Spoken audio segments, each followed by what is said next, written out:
Happy Casual Wine Geek Wednesday. Hello. Welcome to the Casual Wine Geeks. What day is it? Wine's Day. What do we want? Wine. Bubbles. Oh. Shit. Hi, Brandon. This is why I was never a cheerleader in high school and I was a band kid instead. We didn't have to talk so much, you know. Hi, Amanda. How are you? I'm wonderful. How are you? Good. That's a little sparkly. I love it. Episode Episode 19 today. We made it. Yeah, almost 20. Almost 20. And Coming you know around what? the corner, 2018. I am so excited. I wanted to tell you, we have over 1,000 downloads of this podcast. What? That's Yeah. crazy. It's amazing. Thank you guys for listening. We're starting to see some numbers back, and it's amazing. We can see which ones that you listen to. We can see the ones that you tell your friends about, like the episodes. Tell your friends. Yeah, tell your friends. Listen, subscribe, share the things, hit us Yeah. up on the socials, And feel free to correct a thing that we don't know what the fuck we're talking about. So I think it was, hi, cheers. Bubbles for me, bubbles for you. And I'm going to talk about this sparkly in just a second. We're doing housekeeping. We figure we better do it before we turn 20. We got corrected nicely, kindly, and very, very maybe less well. corrected and more Helped? informed because I didn't know what I was talking about. So I was talking about when you drive a plane, and you probably don't even drive a plane, you fly a plane, actually, is the correct verb that I should use there. Yeah. I was like, well, I don't know what you call the steering wheel. Like, what do you use to steer a plane? And that was on episode 16, the Merry Christmas to Me episode. Yeah. And so Alyssa, one of our listeners up in the North End, she kindly corrected me and said, it's a yoke. It's called the steering wheel is called a yoke. Steering wheel for a plane is called a and then yoke. proceeded to send me a photo of her in an airplane, so she's practically a pilot. I'm just saying, round up. We have a listener that's a pilot. Oh. Yeah, like Alaska Airlines pilot. Yeah, that's right. She's amazing. Hi, Chaz. Hi, Chaz. Yeah. Anyway, so So we're drinking bubbles. We're starting off with bubbles. Drinking bubbles, and we kind of wanted to talk about some predictions that were made about 2017 in the world of wine. Mm-hmm. Kind of talk about whether we saw them come to fruition or not, or, what the fuck we think about them. Yep. And then I found some interesting information on some projected potential traits happening in the wine world in 2018. So I thought we could just kind of sip through some things and catch up and take a break from the holiday madness and kind of reflect and also look forward. Best of 2017 and picks of 2018. Yeah, so I think it'd be those are some of the things that I have. Yeah, I think it's great. I'd love to talk about, as we're looking at the past, the wine enthusiasts just did their top 100. Right. So I want to tie in our wine. So much. We'll tie in our wine scoring episode, which is episode number 5. When we talked about wine scoring and why, A, it's important that people like wine enthusiasts are doing this. That's what we talk about on the episode. And B, if you're looking for one of those wines, good luck. You won't find it. So do it for 2018. There was a Washington Syrah that made it to number 2, and I can tell you throughout my travels during the day, all people were talking about is, do you have that one Washington wine that was number 2 on the fancy list? Right. Hey, guys and gals. No. All the people. No. Well, no. It's not even so much that, because sometimes depending on where it is on the list or what type of specialty shop you're in, you can maybe find some stuff. Or previous vintages by that producer, which might be better than the one that was on the list. No, it's more, don't walk in somewhere with a really vague question like that. Don't say, hey, this, I think it was number 2, and it was a Washington wine, and it was on a famous list. Like, you need to, it's because...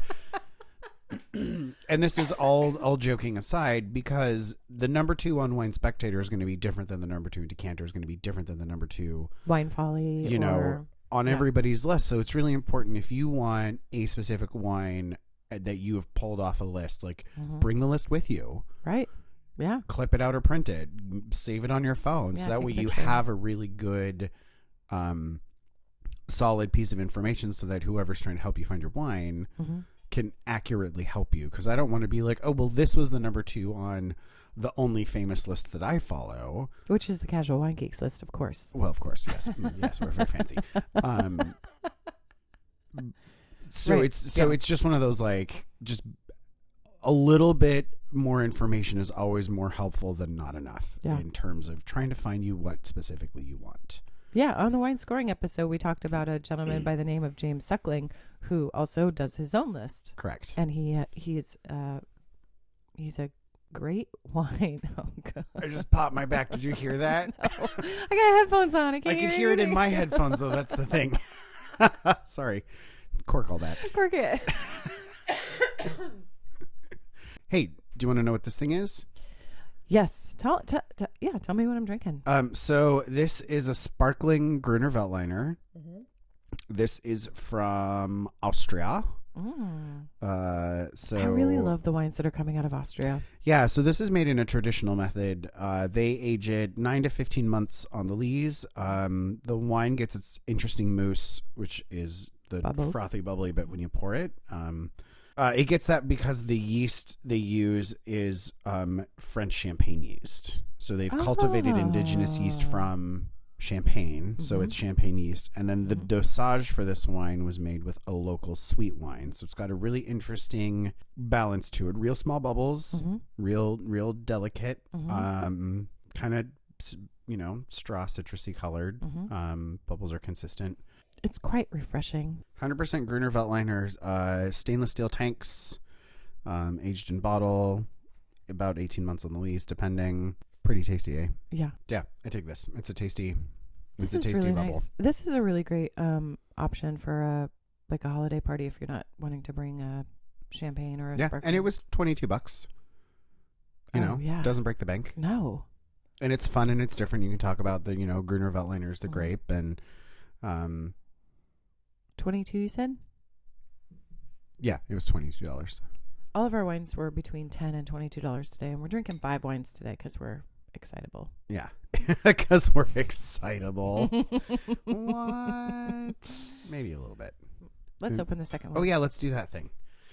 So just sort of leading in, I suppose, while you're doing that, one of the things that I read in kind of a lot of my research in terms of some trends for 2017, pardon me. Pardon me. No, you should never apologize for that sound. Pop it all day long. So one of the things that I saw in a couple different articles was this is predicting things in that will be happening in 2017. So it came out like end of 2016. Yes. I have the date somewhere. That's okay. I was just trying to get in the link. My time bearing. Yeah, so we're in 2016. We're predicting trends in 2017. All right, cool. Things aged in whiskey barrels. And we've seen that happen. Things aged in bourbon barrels. Yeah, that was a big trend. Yeah, so that was on a couple different lists that I was reading when I was just doing a little bit of research. I've seen a lot of rum barrels too. Kind of a big trend. It kind of started in 2016, and a lot of people expected a lot more quote unquote aged wines to come out in 2017. A lot of it, if it's sitting in a barrel like that, like, I don't know. What do you think? I've tried some of that. It's rough. It's rough because your brain is thinking wine or beer or whatever, but you bring it on the palate and you definitely have whiskey or rum or bourbon flavor. Like it messes with my mind too much. Well, I feel like I've seen a lot of bourbon barrel aged beers. Yes. Right. I've seen a lot of ales and beer aged in whiskey, bourbon, rums, stout aged, bourbon stout aged, what the fuck ever. And wine, I just don't. Here's what I do like. I like whiskey aged in sherry barrels. Well, and that's the thing that they were talking about in some of these articles was it's not outside the realm of, using beverages in one camp to age beverages in another and vice versa and swapping them out. But I don't think wine, does it benefit from aging in whiskey or oak barrels? Like, we should do a cooperage day and ask these questions. We should find a cooper for our show. Put it on the list. Okay. I have so many questions for people who build barrels. I think it is fascinating. What if we go? Oh, what if we can go? Yeah, let's do that. Field trip. And go to a cooperage and like talk to them about the wood that they use and how they put it together and how they char it. And I could film it on my phone and we could post it. That would be amazing. We could do a little quick interview. Oh, that would be so great. Yeah, we're going to totally do that. That would be really fun. Oh, we'll bring the boys and we'll make them hold both of our phones so that we can mix them. Operation edit all the things. It's going to be so great. Oh, that's going to be really super fun. I've got ideas. Anyway, what are we drinking? What'd you pour? We're on our second glass. This is one of my very favoritist wines. Favoritist? It works. Yeah.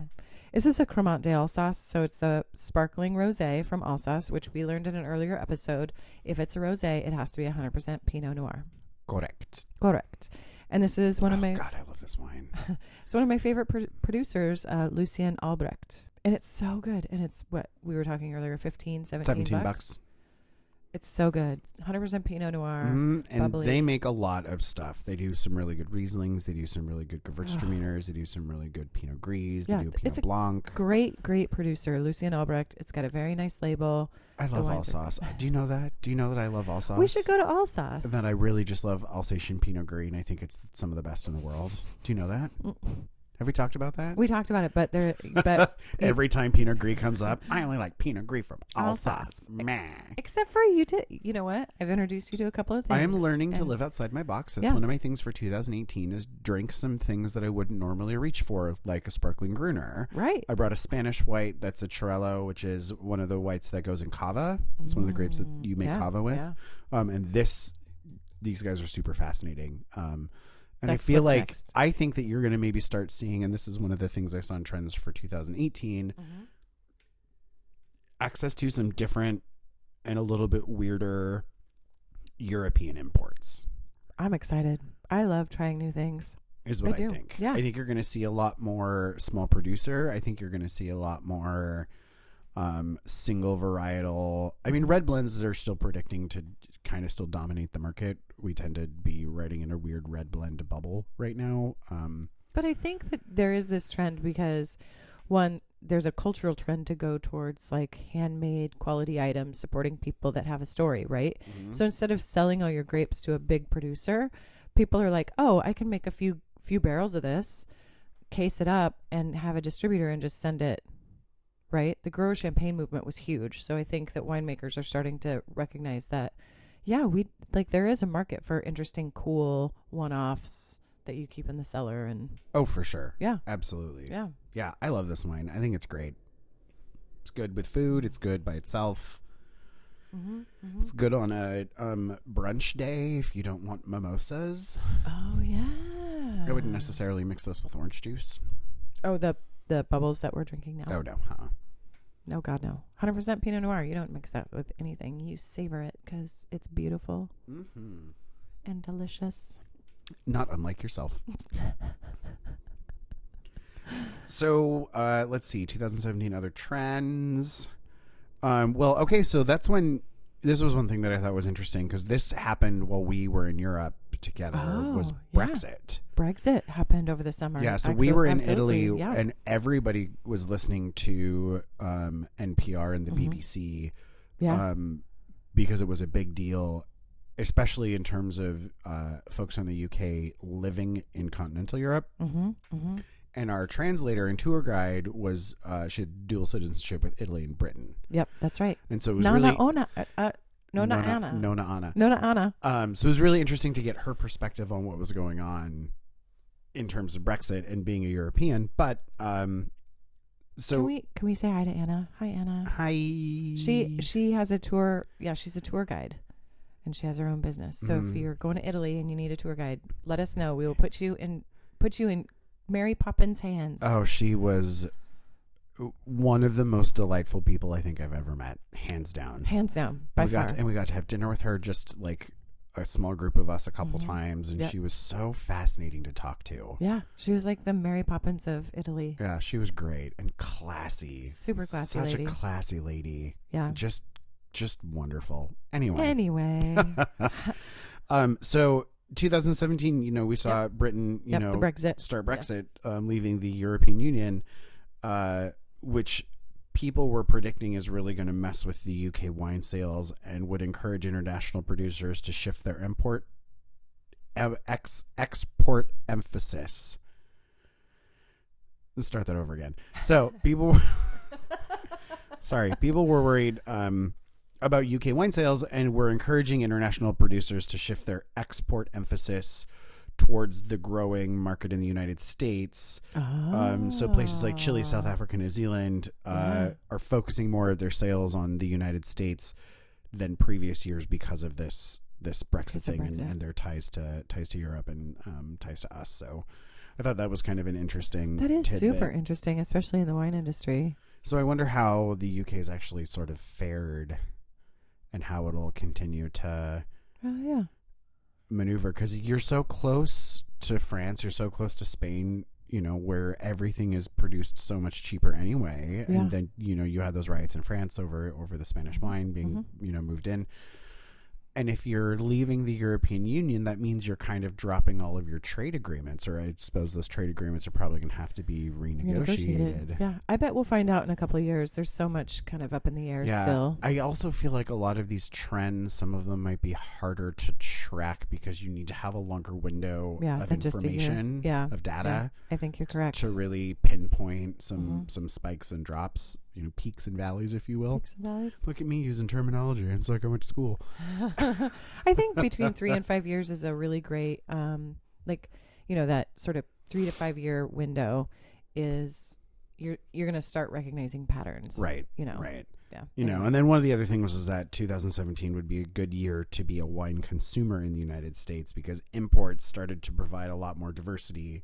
Oh, that's true. Yeah, that's true. That came true. And so I think that was, and also in terms of a cap on price increases, you didn't see a huge jump in prices a lot on a lot of imports in 2017, which they predicted would be the case. And so I think that was something that was definitely withheld, held through. Yeah. The other piece of that too, I think, is there's a little bit more money right now being spent on wine in general. Well, and so it's interesting you bring that up. Did I copy it? I might not have copied it because I didn't copy everything from every list. There was one about social media was a big proponent and a big player, which we use a lot of to kind of show what we're drinking. Well, it's sort of the shift of culture, right? Yep. It's the new advertising. It's the new. I was listening to a article on NPR recently, and it was talking about how much time we spend looking at our phones watching things. And so you have it was an interview with Condé Nast, one of the travel writers for Condé Nast, and she was talking about if you look at the data and how often people are watching movies, TV shows, content on their phone, it's you have a captive audience. Tap in on that advertising. Yeah. So it was an interesting thing to look at in terms of social media. Well, the other part of that too, is I know people in 52 countries that I can contact right now. Correct. With this little tiny thing in my pocket. Which is powerful and scary at the same time. Crazy. Like personal responsibility for sure, What are you putting out there? Well, and be noble with your content. Yeah. I've seen a big shift in how people deal with their social media, because I don't want to say something flippant and have it come back to haunt a future job or to haunt a future client or to worry, Yeah. I also, a lot of my stuff is pretty locked down anyway. I rant about politics and those are things that I'll always stand by, and human rights and, right. Yeah. We don't talk about things on the show, but yeah. Anyway. I don't use my Facebook, I guess, in terms of like a let off steam valve like I used to when I was 20 something. Oh my God, thank God we didn't have the internet when we were teenagers. God, could you imagine? Well, I did, because I had a Live Journal. Did you really? Do you remember Live Journal? No. I missed that. I grew up in the middle of nowhere. I found my old password because I hadn't updated it since 2009. So 7 years ago.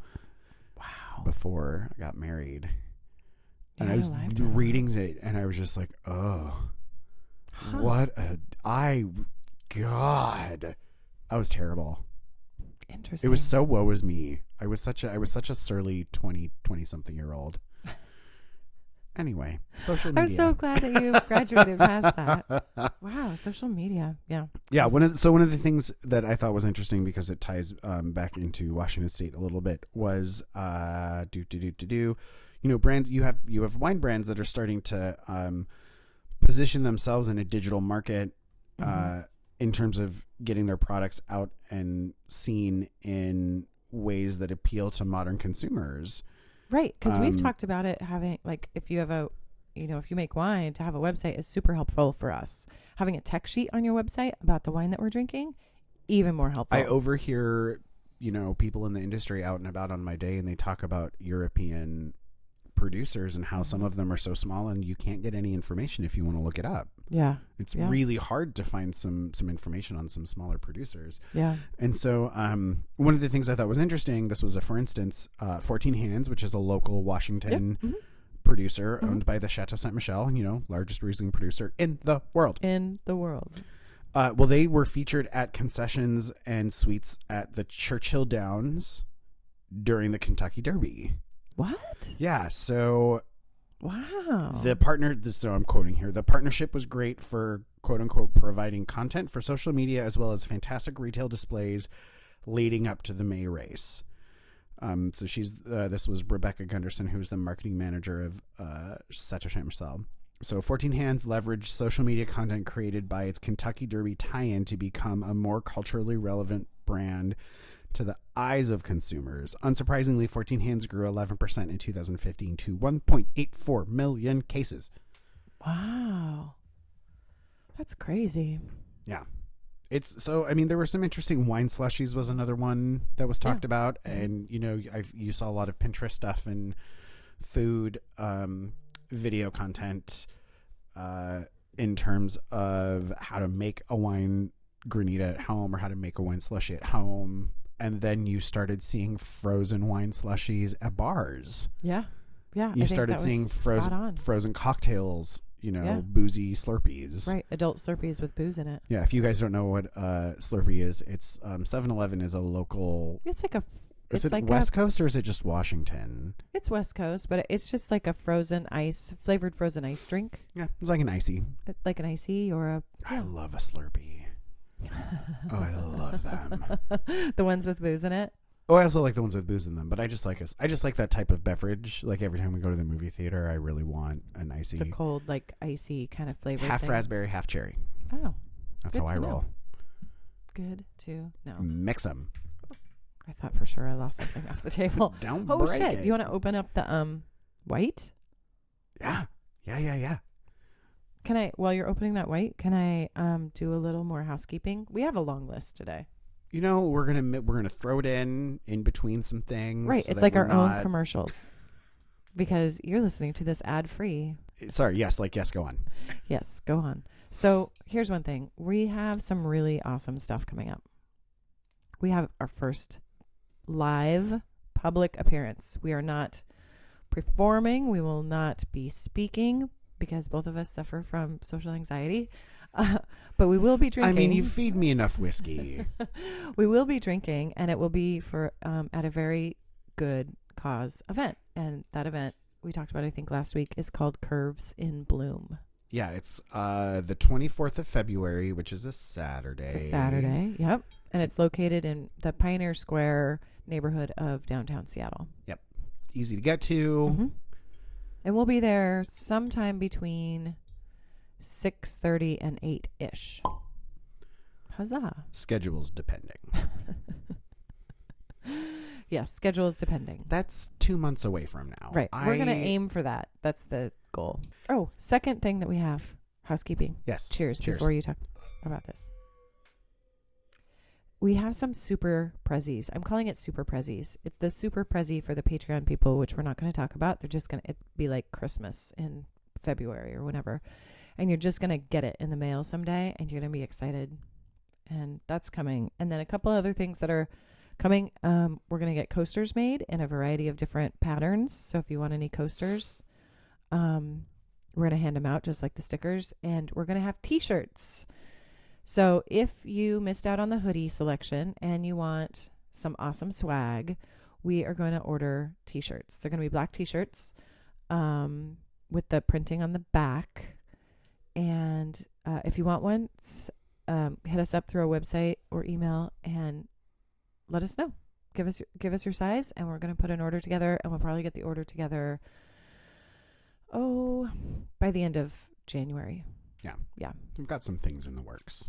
Yeah, we got some really exciting stuff. The wheels are a-turning. It's so exciting. We're not even to the 20th episode that we've dropped. I love this podcast so much. I love sharing this time with you, and thank you, everyone, for listening to us. Yeah. Happy holidays, friends. Ooh, that's fun. So this is a Trello, which is 100% Trello in this guy. Sustainably grown vines that were planted in 1995. 95. Holy cow. Right? That's pretty old. Yeah. Wow. It's really the predominant grape that you see in Cava, sparkling wine from Spain. Which we both really like. You have turned me on to Cava. That's my new big thing for 2018. I think Cava is going to be a trend. Oh, it's so like, good. That's my call for 2018 because I wanted to talk about like what do I think is my trend for this year? Yeah. I think Cava is going to be a trend this year. It's I think you're right on it. I think this is I think I took your advice last year, and I think it's going to be a trend. I think you're a trendsetter. Thank you. Spain, I think, is where I'm going to spend a lot of my focus on this next year, and really exploring Spanish wine a lot more than I know. I like Spanish wine. I just don't know a lot about it outside of Rioja and Jerez in Spain. Yep, cherries. Oh, I love sherry. We're going to do a sherry day because I really want to turn you on to some amazing sherries. Oh, I love sherry. Yeah, so that's another fun little white that I brought. So this winemaker is female. Her name is Maria. Yay. Hi, Maria. Nice choice. Thank you. This fruit comes outside of Covides. The stone fruity bright wine spends 60 days on the lees rather than undergoing malolactic fermentation. Oh, that's smart. Mm-hmm. Is that southwest of Spain? Is this in context of the location? No, this is northeast Spain. Oh, northeast Spain. So this is northeast of Barcelona. Okay. It is, and I tried to copy the map, but it wouldn't copy. So that's okay. We can post it. You know who has great maps is Wine Folly has great maps. Yeah, for sure. So they're Barcelona's up here in the corner, and then they're just outside of Barcelona. Perfect. Whereas Madrid's like right in the middle. Bang middle. This wine is really good. Yeah, super tasty, eh? Yeah. I can see where you would. I mean, I can see like you don't want a bubble. You want something a little bit more like has a stronger mouthfeel. Not it's heavy, got a but nice. It's strong. It's got a nice grip without being. Yeah. Overtly so, like when a white goes through malolactic fermentation, which we'll talk about on a totally different day. Yeah. I think it's interesting that they left it on the lees for 60 days because it changes some of that mouthfeel and some of that texture. Yeah. Oh, well, yeah. Hi, are you paying attention? I'm paying attention, I promise. Wow. Yeah. We have a couple of reds to taste, but before we move into a couple of reds, do you have trends for 2018? So some of the things that some people were saying you're going to see in 2018, and this is going to be a little bit, some of it's going to be trends and things along a marketing perspective, and some of it's going to be like, we think that these specific grapes or these specific regions are kind of going to be a little bit of a focus. Like the hot zones for this year. Yeah, so Carmenere, which is, Carmenere. a super awesome grape from Chile, originally from France that they thought died out. Genetic testing, they thought it was Merlot. It's not Merlot, it's actually its own thing. Carmenere. So one of the other things was that Cabernet Franc is going to be a bit of a... I love Cabernet Franc. Pull ahead. Yeah. And so, usually used in Bordeaux red blends, Cabernet Franc is also grown in a couple other well-known places in France, Loire being one Loire. of them. So Chinon. And Washington State has amazing Cabernet Franc. Yeah. Amazing Cabernet Franc. Yeah. So kind of maybe take a look for Cabernet Franc taking root in some other regions, California, Washington, stuff like that. And you're seeing a lot of red blends continuing to sort of dominate the market, is what they're also saying is going to happen in 2018. Like Rhone blends? Just sort of blends in general. It's kind of wide open because, here in the States, we aren't bound to a lot of the regulatory laws for all of the levels of quote unquote quality. So we kind of can do our own thing. Interesting. And blending a lot of stuff, to get a specific flavor to kind of capture specific market. It's sort of a winemaker's Wild West. Yeah, in 2016, you saw about a 10% growth in red blend sales as opposed to 2015. And a lot of people don't see this trend slowing down, just getting a little bit more speed behind it. So yeah, I would agree. I would agree with that trend. Let's come back to that trend next year. Yeah, one of the reasons that this category is kind of set up for continued growth is how open and freewheeling a category it is. Red blends offer a perfect palette for winemakers to mix grapes, blending, and mimic other styles. So you can kind of see, we want to sort of do that thing, but we have a little bit more freedom, which means we can kind of tweak it the way we want to. Yeah, and make it taste how we want, and make it respond how we want, and make we don't want to be constrained, and we don't want to be held, withheld by rules and do it our own way. It's sort of, I love it. It's a very entrepreneurial type spirit. Would you like to taste the next thing while we're talking about the next thing? Nothing to see here. Move along. Thank you, dear. You're welcome. So here's the thing I wanted to bring up, because you love the sparkles and I love the sparkles. Who doesn't love sparkles? This is a direct quote.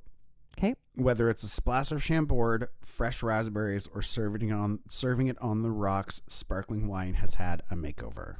This is a prediction for 2018. I think that's true. I absolutely think that that's going to be the case. Yes. Scores of Prosecco, Champagne, and Cava producers from Moet to Conti are now producing wines specifically designed to be served on ice. Wait, no. I don't like it, but I think it's going to, first of all, A, I think it is going to be a trend. B, I don't like it because there's a big cocktail culture, and I think they want to tap into that cocktail culture with the ice. You see so many cocktails being finished with a float of champagne, a float of Prosecco, Cava as the base. Bubbles. Yep. Lots. You're seeing a reemergence of, the cocktail culture from the 20s, a lot of like Kir Royales and French 75s and riffs on some standard classics that use sparkling wine as a base. Yep. Some of them are awesome. Some of them are not so Some awesome. of them are terrible. Hey, listen, just because you can does not mean you should. Yeah. Yeah. Is all I'm saying. Well, like a Campari Spritz. Hey. I love a Campari Spritz. It's a perfect beverage. It is a perfect beverage. And then you could add some grapefruit juice and have it in the morning. Sparkly and bitter, just like us. No? No, that's absolutely the case. No? Absolutely the case. So some of the other things I saw for 2018, and this is the other thing I thought that you would find interesting, is cannabis versus alcohol, and they're including wine in this. So starting January 1st, 2018, cannabis is legal in California. Yes, I'm very aware. Right, I know. I'm reminding everybody at home. Yes, so actually, Ron Wyden has put forth a legalization thing to the federal government about cannabis because it's legal in now 26 states. Regardless of how you feel about it, there's... Jeff Sessions, pay the fuck attention. Right, like... You creepy little Keebler elf. God, I hate that man. Anyway, and so one of the things in... You want me to cork that? No, keep it in. He can listen. He knows what he did. As goes California, so goes the rest of the country, right? California kind of dictates a lot of trends, and it is, outside of France, Italy, and Spain, the fourth largest wine production in the world. It is the fifth largest economy in the world. Yeah. In the world. Yeah. Largest economy. It's a serious thing. Right. It should have a seat at the United Nations kind of Like, Oh, it's just- so big. I'm sorry. I'm That's end okay. up getting I know. political. It's and okay. Don't get political.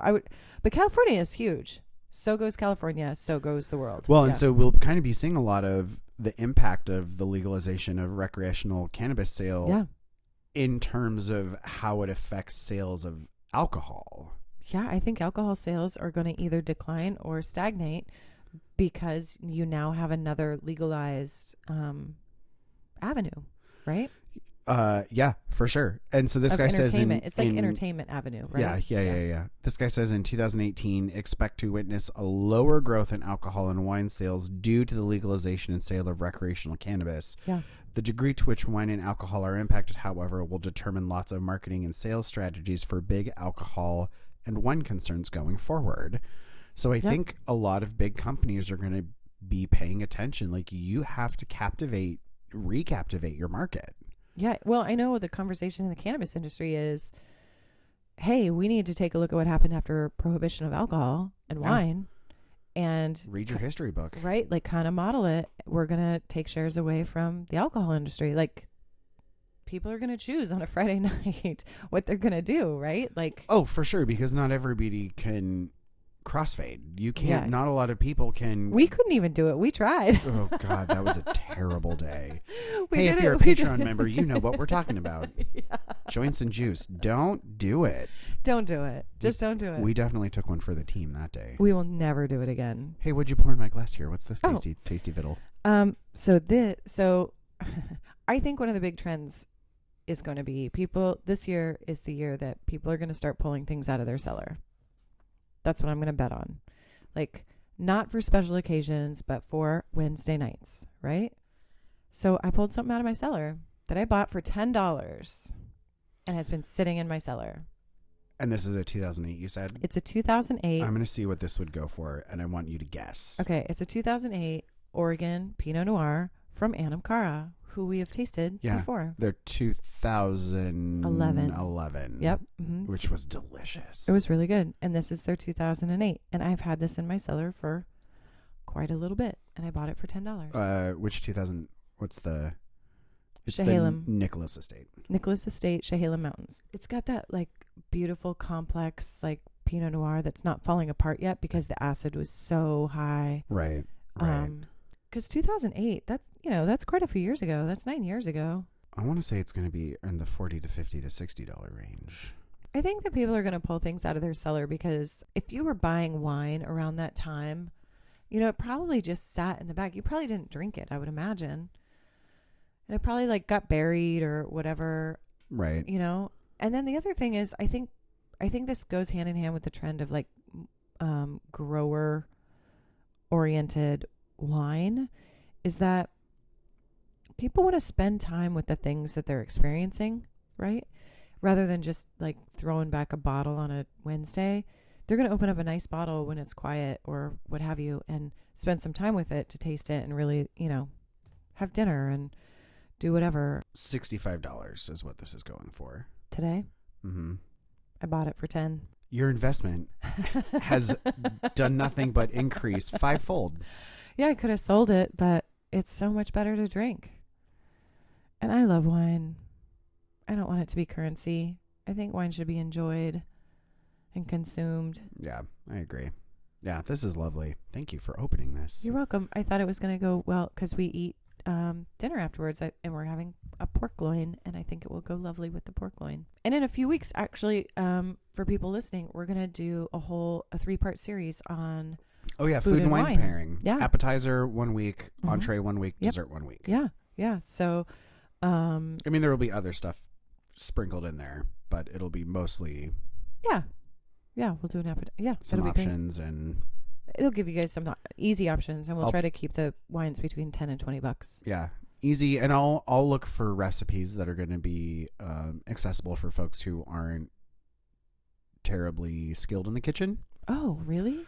Kind of that'd just be great. accessible for folks who want to throw something together, Yeah. have some friends over. We'll have a Yep. couple of different options. Yep. I love shit like that. I always say, like, people always ask me, can you cook? And I'm like, well, I can read. If you can read, you Hey, can cook. half the battle. Yeah. If you can, like, follow an instruction. That and know which instrument to use in the kitchen, you'll be fine. For like Right. Like, don't cut carrots with a goddamn butcher knife. Right? Use the correct tool for the job is all I'm saying. That's all I'm saying. in life advice, A, don't be a dick. B, use the correct tools for the job. Yeah. Yes. Okay, so one of the last things in the 2018 prediction is that Amazon is going to re-enter the online wine sales marketplace. Do you think they will? I think they will. And this guy that I got this information from said, I fully expect to see the announcement or launch of an Amazon wholesale wine online in 2018. Since the retailer licenses in nearly every single state, Amazon, who now owns Whole Foods. Yeah, but shipping laws, remember? But if they have licenses for every state and they have fulfillment centers all over the goddamn place, Whole Foods, they've already started working into the grocery market. Yeah. Drizzly did wine delivery. They do wine delivery. Right. They do wine delivery, Drizzly. So, I mean, I was like thinking about that today too. It'd be easier for Amazon to buy something like Drizzly, right? But you're right. They took Whole Foods. I didn't remember that part. The only problem I would see about that is the age requirement for selling alcohol. How are you going to verify age? You always, when it's alcohol, you have to have someone sign for it. It always has to be signed for. So it can't just be delivered on somebody's porch. Yeah. Interesting. And I've never had wine shipped to me, so I don't really know how. You have to sign for it. Yeah. I have people.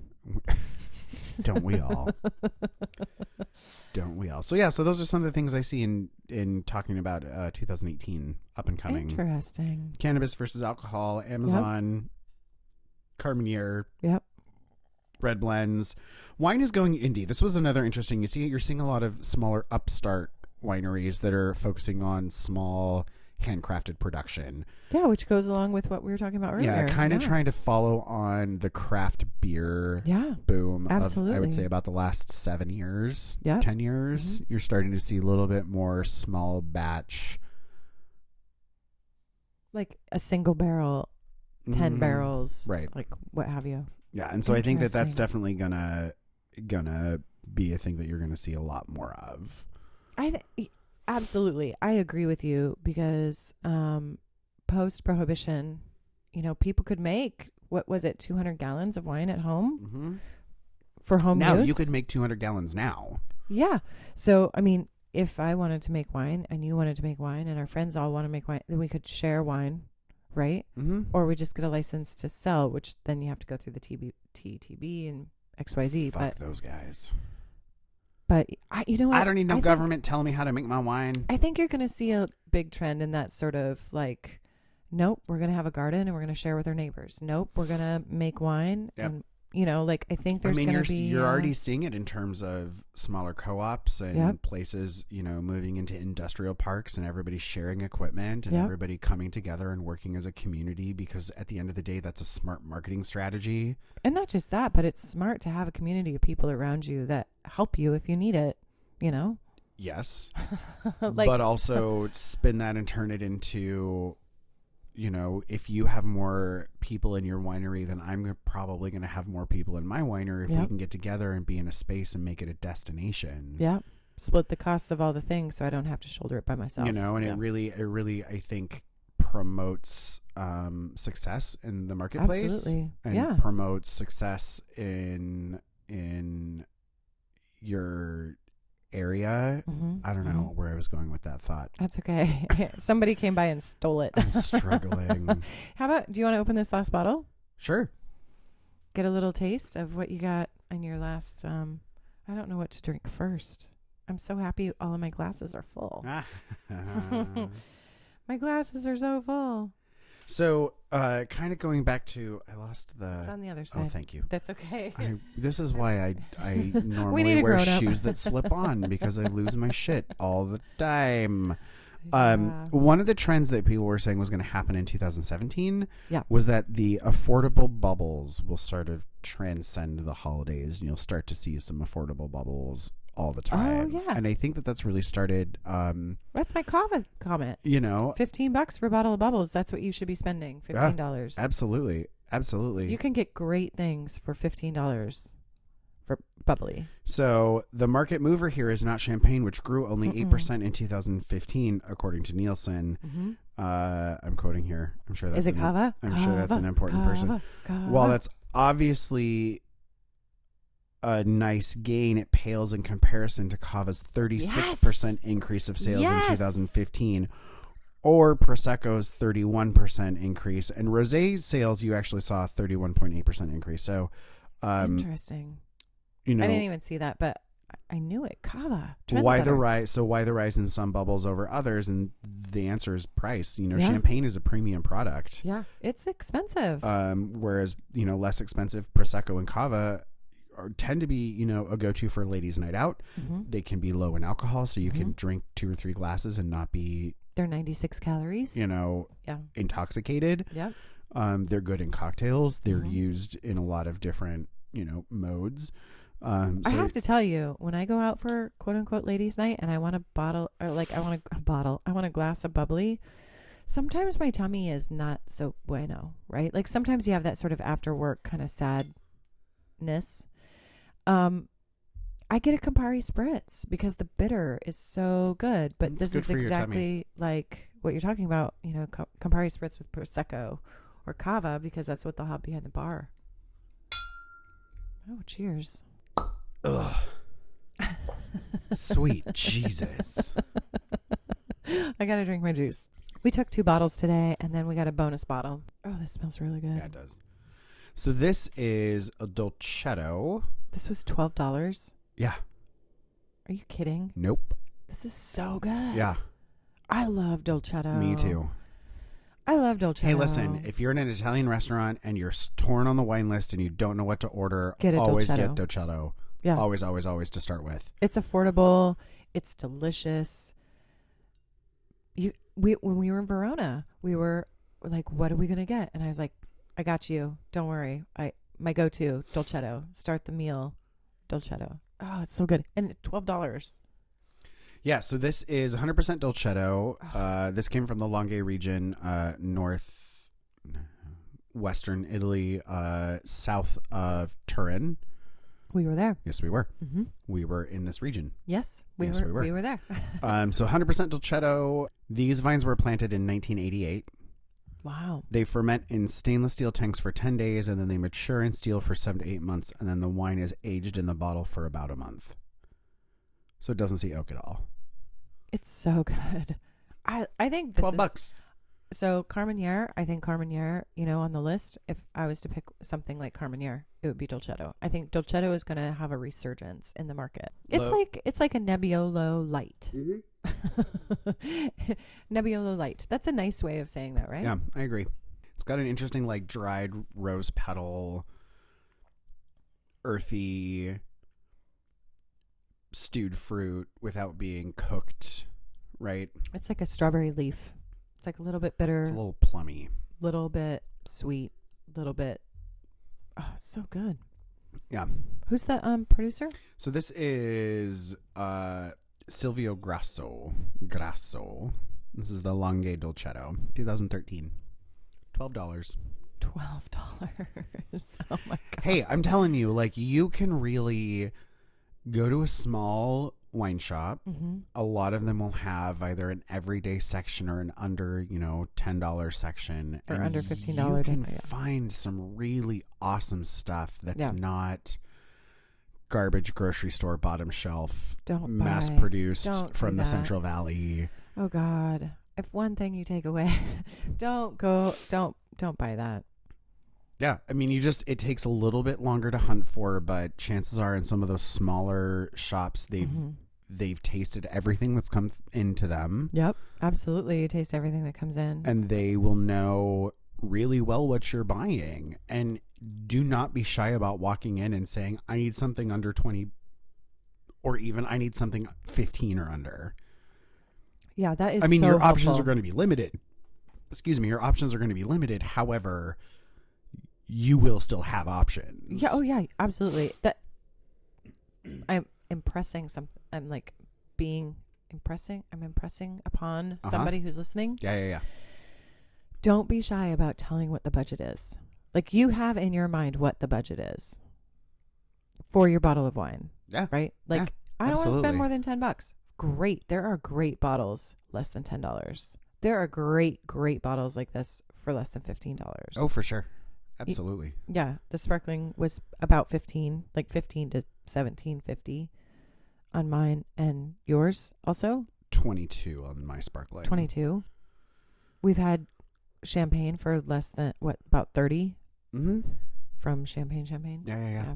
Anyway, I don't know. That's all the stuff I got. Not a whole lot of nerdery, but some interesting looking in the past and seeing some of the things that maybe came to fruition, and looking in the future and coming up with maybe what do we think is going to sort of happen. what is your big trend that you think is going to happen in 2018? If you were to pick like one or two things. I really think it's going to be people paying attention to how marijuana affects the alcohol industry. I think that is a thing that is going to really sort of start to dictate a lot of marketing. I think it's going to dictate a lot of sales strategy. I mean, just coming from, I have a marketing background. Yeah. I think that to me is a little more interesting to keep your eye on, more than what's the next hot ticket item. Does that make sense? Yeah. Yeah. I think you're brilliant. Yeah. I think that is absolutely going to be a trend. I mean, you just see more and more states either legalizing recreational or legalizing medicinal. And I think that because so many of those states are forcing the sale and regulation of marijuana to already be included by like your alcohol bureau. I mean, it changes the name of it, changes state to state, but what do we call it here? It's the Washington State Cannabis and Liquor Control Board. Right. Yeah. In Oregon, it's the Oregon Liquor Cannabis Control. Yeah. And so, those names change, but how they're dealt with is now going to really play into a lot of things that I don't think a lot of people thought about. Yeah, I think what I think. You know what? Cheers to you, because I think you're a very smart gentleman, and I'm very happy to know you. Oh, thank you, and I think you're a very wise lady, and I'm quite happy to know you as well, my dear. That's amazing. Thank you for listening, everybody. What date is this? Today is January the 10th. So we're full 10 days into 2018. Yep. Mm-hmm. Wow. Yeah, January the 10th. Hey, everybody. Thanks for sticking around. Yeah, we love you. We love you so much. Thank you so much. Yeah, try new stuff. I say this year, like, set a goal to, and make it an attainable goal. Like, once a month, I'm going to try a wine I've never heard of. Oh, that's attainable for less than $15. Oh, I don't know that I would put a monetary value on it, but go and wander a shop and really try and find a grape or a wine or a region you've never heard of. Try new stuff. Once a month. Twice. Try something, once or twice a month, set an attainable goal, and I think you'll surprise yourself. And one of the things I love about the world of wine is there's always a corner to discover. Yeah. There's always a thing that you didn't know. Yeah. I don't know. That's what I say. My 2018 goal is going to be for myself is to start drinking things that I've read about and I've studied in school, but I've never had the gumption to get my hands on. We'll just do it on this. Give me all the wine. Put it in my sippy cup. Yeah. Well, cheers to that. Thank you all for listening. It's the Casual Wine Geeks. Casual Wine Geeks. Hey, always take 2 bottles. Cheers. Bye-bye.